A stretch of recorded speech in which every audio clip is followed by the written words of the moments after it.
Welcome back to the channel, everybody. Here's a little new look for the Volksrod. Got a deck lid on it now. So this deck lid was on my 66 when I had the supercharged motor in it. So I put this deck lid on so I'd have a spot for my license plate, and also to keep any water or leaves or anything out of the engine bay as much as possible. I had to trim the sides of the deck lid so you could see the taillights from behind, and also so it would close. And unfortunately I was not able to use the hinges on here, so I had to make some brackets to put some hood pins on. Then I have a little ghetto fab bracket just sandwiched right there. You can kind of see the bolt going through the two header pipes, but that's just a piece of flat stock aluminum. I'm going to put a piece of fuel line on the end of it so that way it doesn't have any extra rattles. Hopefully one less. But yeah, turned out pretty good. And this car will be getting the supercharged engine at some point in time, so that deck lid will just stay with the car now. Oh yeah. Alrighty, let me pull this deck lid off and I'll show you what the engine looks like. Alright, so here is how we're looking. I'm actually going to lengthen this fuel line coming off the filter. I have it held up tight there with a zip tie to keep this off the deck lid. But it comes up and around. I think I'm just going to make it a little bit longer so it's not pulling this up and not riding up on top of the fan shroud. There's the brackets that I ended up making for the hood pins for the deck lid. This black 1/4 inch plate, I made that as my own deck lid standoffs back in the day. Made a little bracket here that's sandwiched in for the fuel pressure regulator. A little piece of aluminum there. And that I just angled the holes and have some nuts on there to get this thing angled where I needed it. Just using stuff I had. Here's how the down rods turned out. Painted those black last night after I got done welding them. Carbs are all bolted in. Man, when you're not used to doing this as often as I used to be, those two nuts, especially that back one by cylinder number 1 and cylinder number 3 on the other side, talk about fighting. I should have just pulled the intake manifolds off, but nope, I had to sit there and fight with that sucker. And I also put the breather box, made a little bracket coming down to hold it, and no hit on the linkage, so that's good. It was a tight squeeze. This on my 66 I had mounted back here. Well, everything's lowered down because the top is chopped. That's why I couldn't use hood hinges, and I couldn't fit the fuel pressure regulator back there, so I didn't want to mount it on the fan shroud, didn't want all the extra vibrations. So that's the best I could come up with.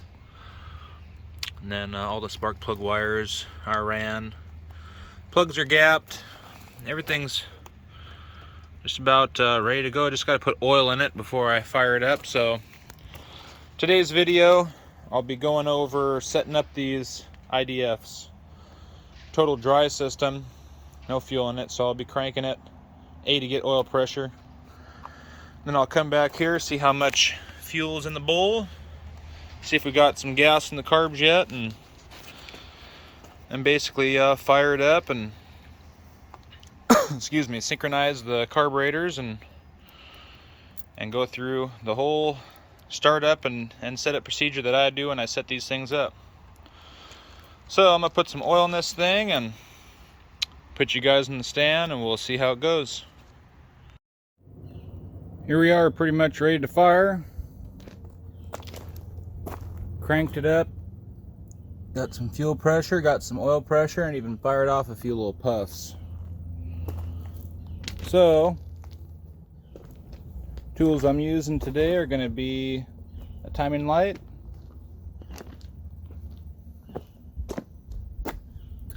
synchrometer, a couple 8mm or 5/16, whatever you have, flathead screwdrivers, and a number 10 for adjusting the distributor. And thanks to Bon, he gave me a recommendation for a sweet gimbal, so that's what I'm filming with today. Hopefully it's a little bit more steady than the last few. Got no fuel leaks, no oil leaks yet.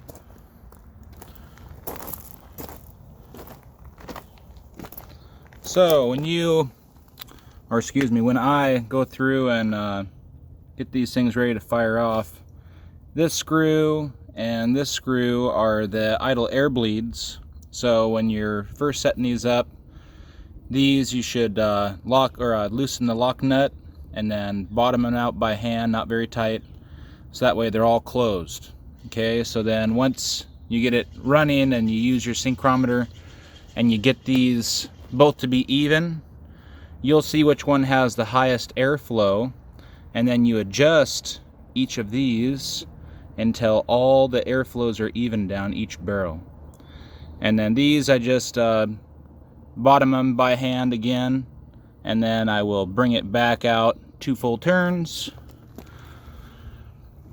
Now I tried putting in this distributor the same way that the last distributor was set, so it should be pretty close. First thing I do when I fire it off is I'm going to try to get it to hold an idle and at least rev it up and come back here and grab the throttle. And these carbs are just, everything's barely snugged up, but I just made them so they were even. This is pretty much exactly how it came off my 2058, so theoretically it should run pretty damn close. Everything but the idle mixture screws, those have been reset. So I'll be pulling the air cleaners off. Another tip, I'm using this drip pan because it's gravel right here, so with the air cleaners off and this exhaust system pointing right down to the ground, that'll just kick up a bunch of dust, which you don't want in your engine. So I'm going to pull the air cleaners off of this thing, and then I'll crank it up. I'm trying to remember if there's anything else that needs to be spoken of before we start, but yeah, pretty much got fuel pressure to it, got oil pressure, so I'll put you on the stand and then we'll fire it up.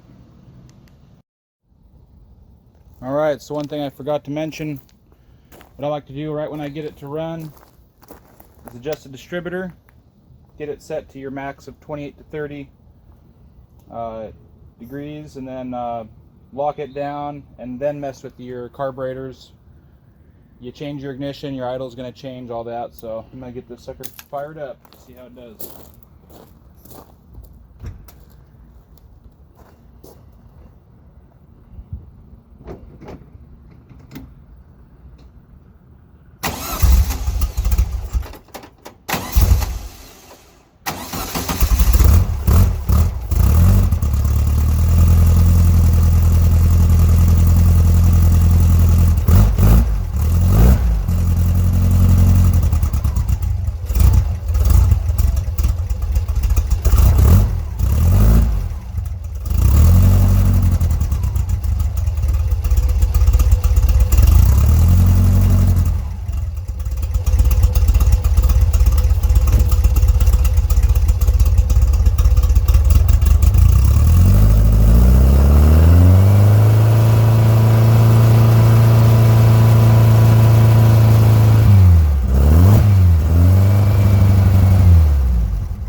So this distributor is going to have to be looked at for sure. It's got some serious timing scatter. I'm seeing anywhere from right where it's set, it's at like 8 degrees at idle, and then when it's revved out, it's showing like,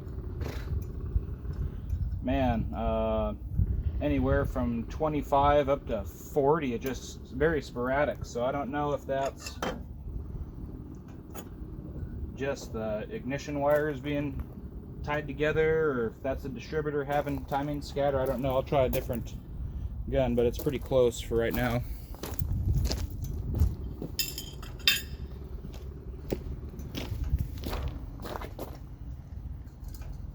Getting hot out here in the sun.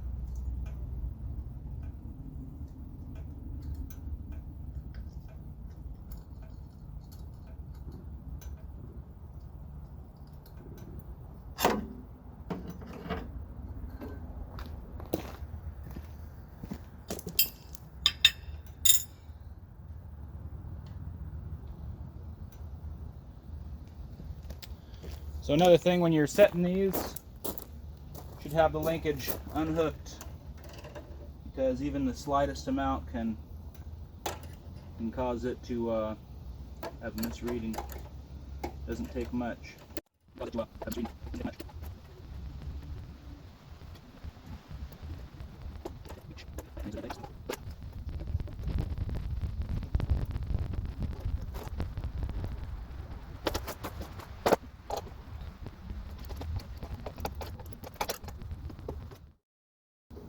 Yeah, I got these welded up last night and painted.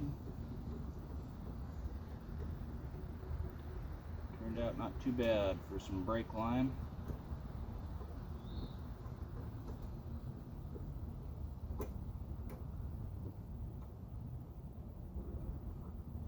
Now, one thing with this linkage, because it has the S, it's not as nice as where it's just a straight rod. Then you can just twist it to make it perfect. But luckily there's some slop in these holes, so we'll go over that technique here in a little while. But I will grab the synchronizer here and we'll fire it up, and I'll take you off the stand. Alright, so got the synchronizer there, throttle's unhooked. Let's see how it fires.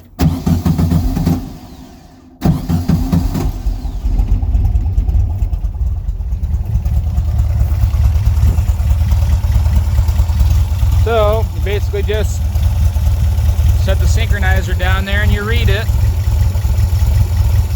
Then you want to make both sides even. See, this side's not sucking as much, so we're going to open this up just a hair, which is going to change the other side too.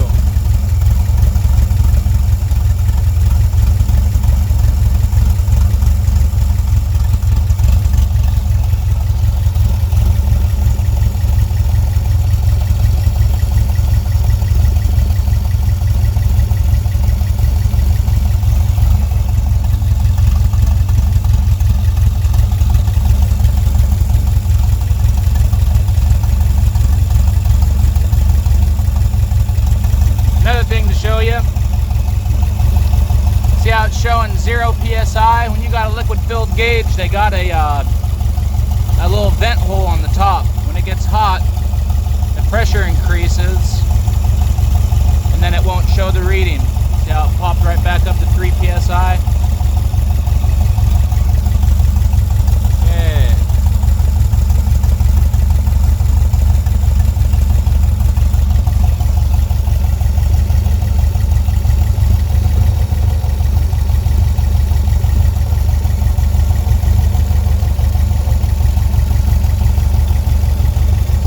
Where that one's reading.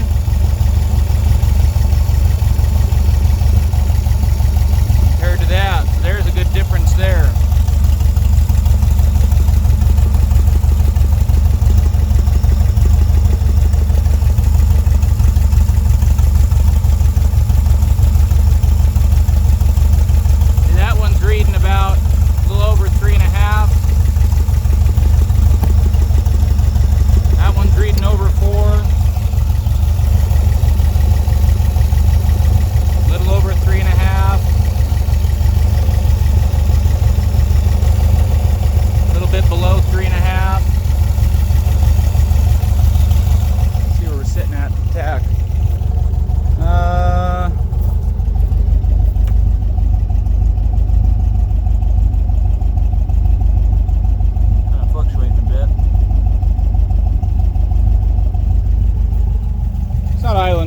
though.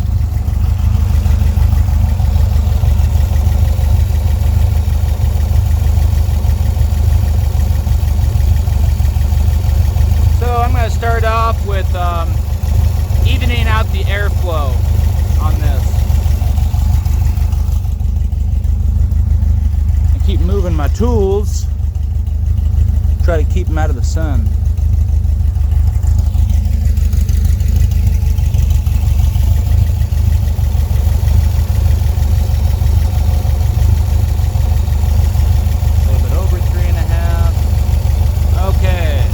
This one's lower. I'm going to bring it up.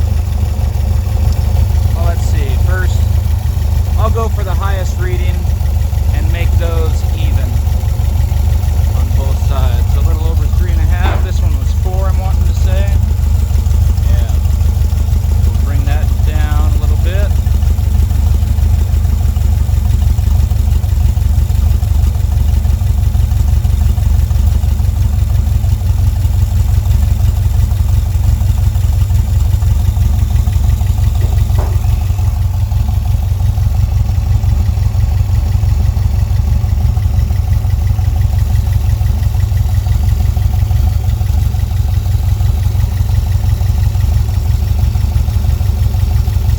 Basically making the highest reading throat even with the bottom of the line on number 4, or as close to.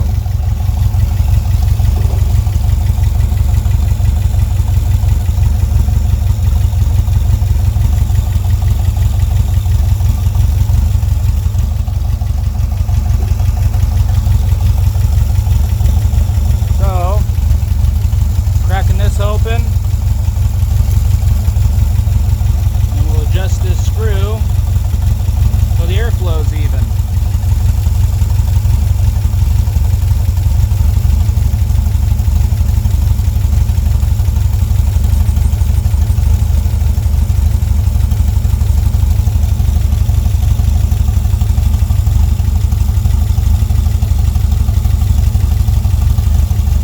Man, it's getting hot out here. Washingtonians, we can't handle that heat. Okay. Sitting just below 4. Let's see if this one changed. That one's still just below 4.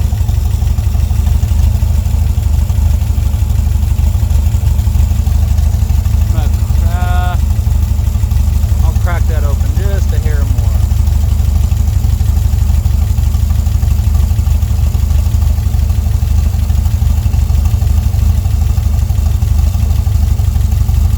The adjustability on these carburetors is just awesome. Okay.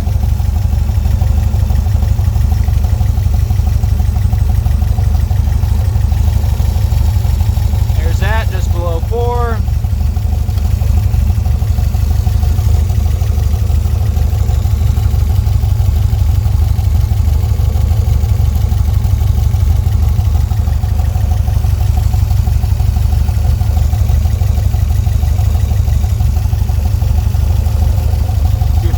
Both in the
second. Put this tool back down.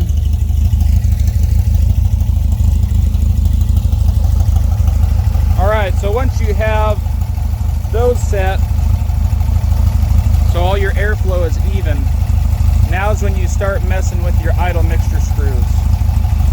So we'll see how it is at 2 turns out, but usually I can start cranking them in to lean it out, and then it'll start stumbling on that cylinder.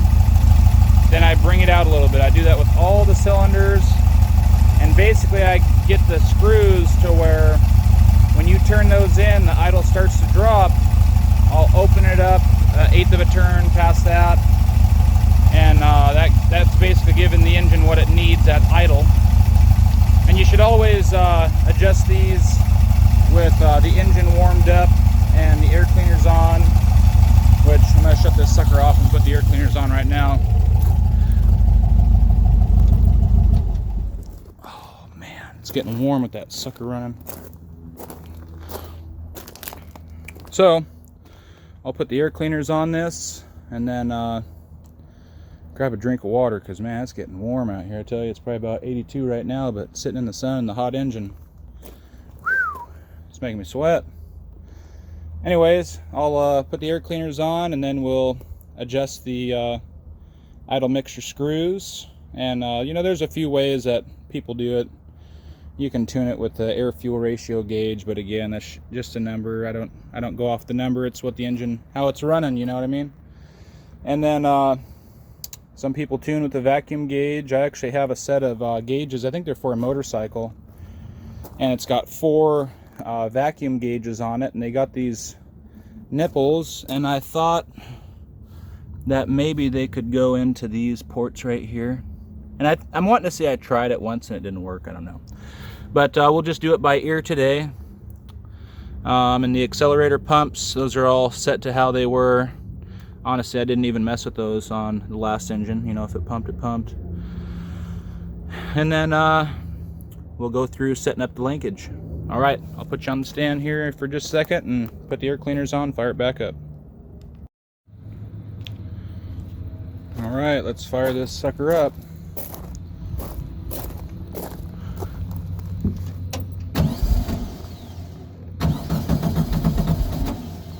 Come on.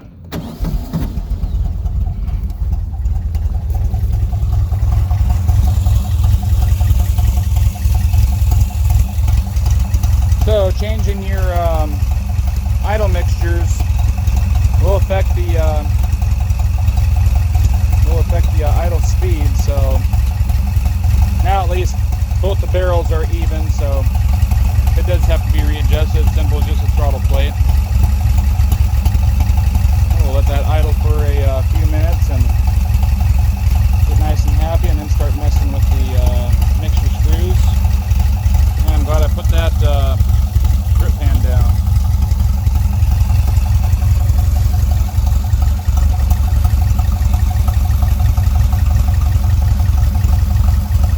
Hey, it's run so smooth with 4 barrels. Let's see if we got much of a change here.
enough until I put some miles on it. And I'll test it after it gets hot.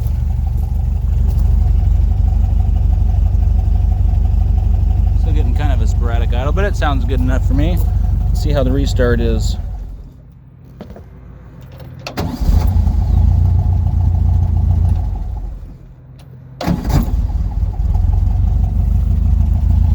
Fires right up.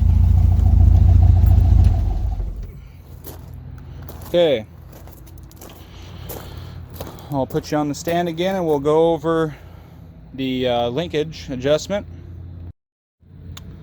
So how I've always previously adjusted these, whether it be the center pole linkage, bell crank style, or a hex bar, these rods have always been straight.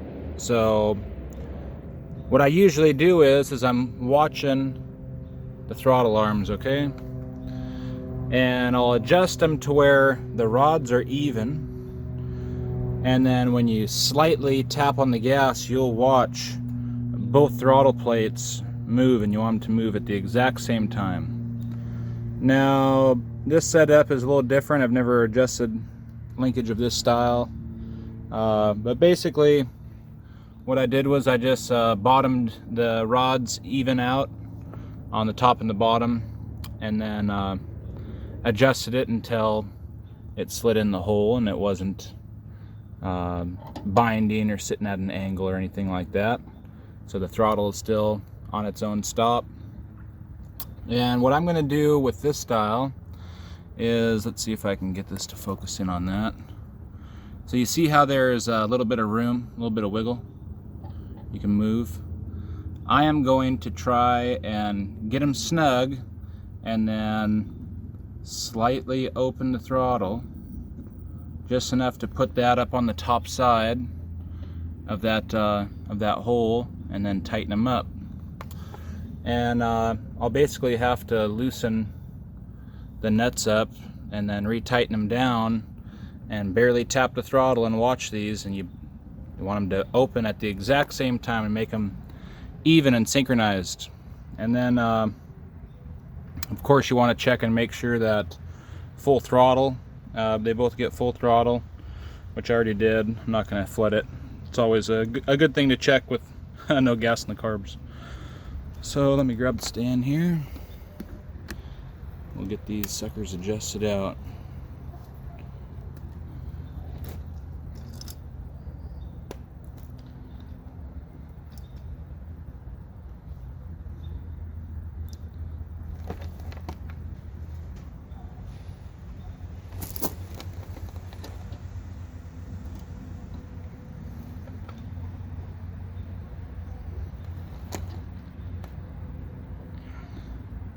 Before I just had regular nuts on here so I could take it on and off faster. These are nylock nuts. Keep everything where it's supposed to be. Yeah, with straight down rods it makes it nice, because then you can have this section all tight and then you just do your fine adjustments with the rod and then tighten down your jam nuts.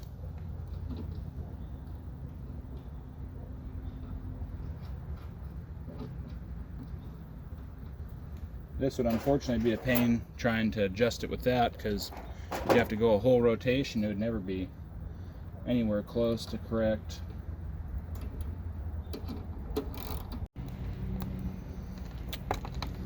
So this fuel gauge, this is a Marshall shock-proof fuel gauge. I got it off of eBay. I've ran a few different types of gauges that have not stood the test of time, and that one has. So if anybody's looking for a decent gauge manufacturer, those guys make some pretty good gauges in my opinion.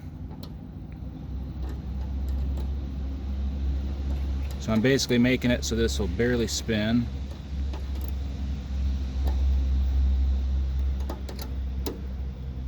That way they're just snug enough to where they won't wobble around.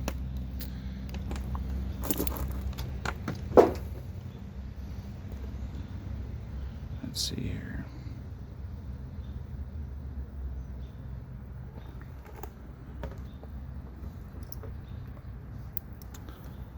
I don't know. Let's see if I can see the other carburetor. It's going to be hard to try to film both throttle plates at the same time.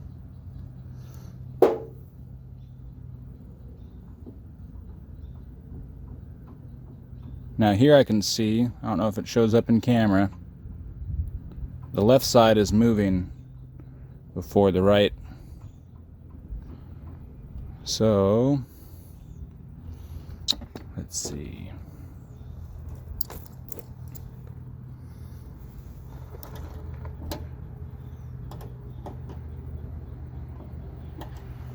Put a little upward travel on that.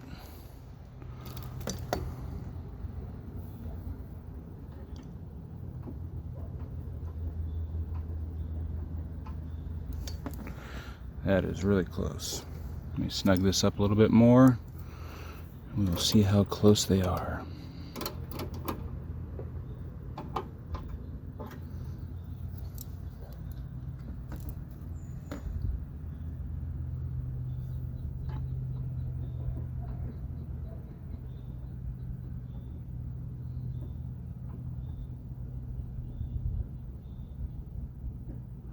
So basically what I'm doing is I'm barely moving the throttle enough to just see these barely move. Then I'll look on the other side, and if the other side is moving at all, when I go to release it, then I'll watch that side get it to barely move, look back over on this side, and basically just making them even. That way when you step on the gas, both carbs are open at the exact same time. Let's fire this thing up, see how it sounds with the throttle linkage hooked up.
Some more advance, that's for sure. It's coming in way too late. You could either try to compensate that with more fuel, but I'd rather do more advance in the ignition. So I'll definitely have to dial the ignition in some more, but I'm liking where this is going. Good start. I'll have to go take this for a little spin down the street. Alright, first test drive. I think this could definitely use some advance and some more fuel. I'll have to add a air-fuel ratio gauge to this thing, jet it.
videos of my 2058 with these carbs before it was.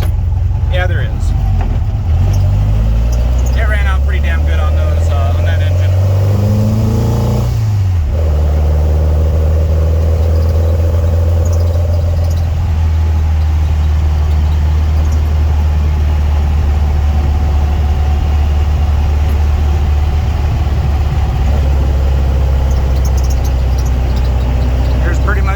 I got.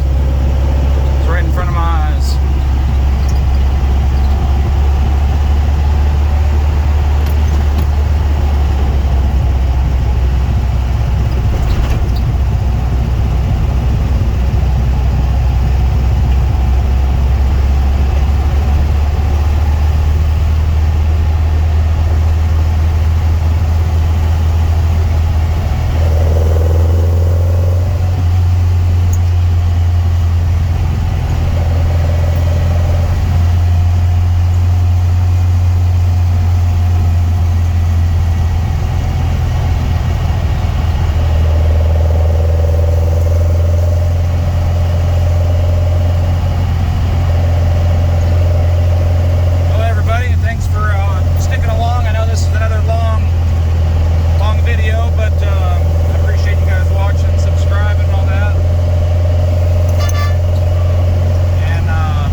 Because watching it's like, man, this